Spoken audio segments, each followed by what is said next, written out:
Hi friends, welcome to my channel. இன்றைக்கி வீடியோவில் பார்த்தீங்கன்னா நல்லா டேஸ்டியாக உடுப்பி ஸ்டைலில் தக்காளி தோசை எப்படி செய்யலான்னு பார்க்கலாம் வாங்க. வீடியோக்கு முன்னாடி நம்ம சேனலில் புதுசாக பார்க்குறவங்க மறக்காமல் சப்ஸ்கிரைப் பண்ணிடுங்க. கூடவே பெல் பட்டனையும் கிளிக் பண்ணிடுங்க. ஃபஸ்ட்டு இந்த ரெசிபி செய்யறதுக்கு ஒரு மிக்ஸி ஜாரில் 2 மீடியம் சைஸ் தக்காளியை கட் பண்ணி சேர்த்துக்கோங்க. கூடவே பார்த்திங்கன்னா 2 பல் பூண்டு,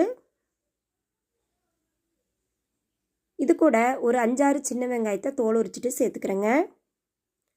இது கூடவே 1/4 கப் அளவு உள்ள கப்பில் ரவை எடுத்துருக்கிறேன். ரவை எடுத்து அதே கப்பில் 1 கப் கோதுமை மாவு எடுத்துருக்கிறேன். கோதுமை மாவு எடுத்து அதே கப்பில் அரிசி மாவு எடுத்துக்கலாங்க. நம்ம அரிசி மாவும் கோதுமை மாவும் ஈக்குவல் குவான்டிட்டியில் சேர்த்துக்கோங்க.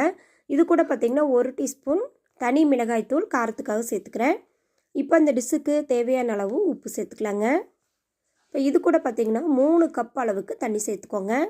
நம்ம எந்த கப்பால் எடுக்கிறோமோ அதுலேயே எல்லா பொருட்களும் அளந்துக்கோங்க. அந்த கப்பில் ஒரு 3 கப் தண்ணி சேர்த்துனிங்கன்னா சரியாக இருக்கும். சப்போஸ் தண்ணி பற்றலாம் நீங்கள் மறுபடியும் கூட சேர்த்துக்கலாம். மிக்ஸி ஜாரை அலசிட்டு நான் மறுபடியும் 1 கப் சேர்த்துக்கிறேன். மாவு வந்து கண்டிப்பாக இது போல் தண்ணியாக தான் இருக்கணும், அப்போ தான் தோசை நல்லாயிருக்கும். பாருங்கள், இந்தளவு தண்ணி இறந்தால் போதும். இது கூட கொஞ்சமாக நறுக்கின மல்லி இலை, 1/4 டீஸ்பூன் போல் ஜீரகம் சேர்த்துக்கோங்க. சேர்த்து நல்லா ஒரு முறை கலந்து விட்டுருவோம். கண்டிப்பாக தோசை மாவு வந்து தண்ணியாக தான் இருக்கணும், அப்போ தான் இது வந்து தோசை நல்லாயிருக்கும். பாருங்கள், இந்த பக்குவத்தில் இருக்கணும். இப்போ தோசைக்கல் ஹீட் பண்ணிவிட்டு ஆயில் அப்ளை பண்ணிவிட்டு நம்ம தோசை எடுத்து இது போல் வீடியோவில் காட்டியிருக்கிற மாதிரி ஊற்றிக்கோங்க. நம்ம ரவா தோசையெல்லாம் செய்வோம்ல, அந்த ஸ்டைலில் ஊற்றிக்கோங்க. நீங்கள் கல் தோசையாக கூட ஊற்றிக்கலாம். ஆனால் இந்த மாதிரி ஊற்றி சாப்பிட்டிங்கன்னா தான் டேஸ்ட் வந்து ரொம்பவே நல்லாயிருக்கும். மேலே கொஞ்சமாக ஆயில் அப்ளை பண்ணிக்கலாம்.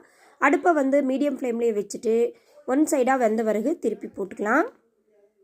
பாருங்கள், அருமையான டேஸ்டியான உடுப்பி ஸ்டைல் தக்காளி தோசை ரெடி ஆயிடுச்சு. இட்லி மாவு தோசை மாவு இல்லாத நேரத்தில் இது போல் தோசை வந்து நீங்கள் ட்ரை பண்ணுங்கள்.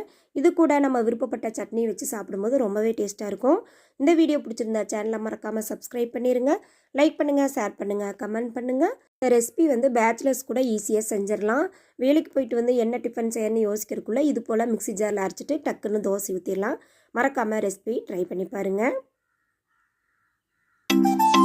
தேங்க்யூ ஃபார் வாட்சிங்.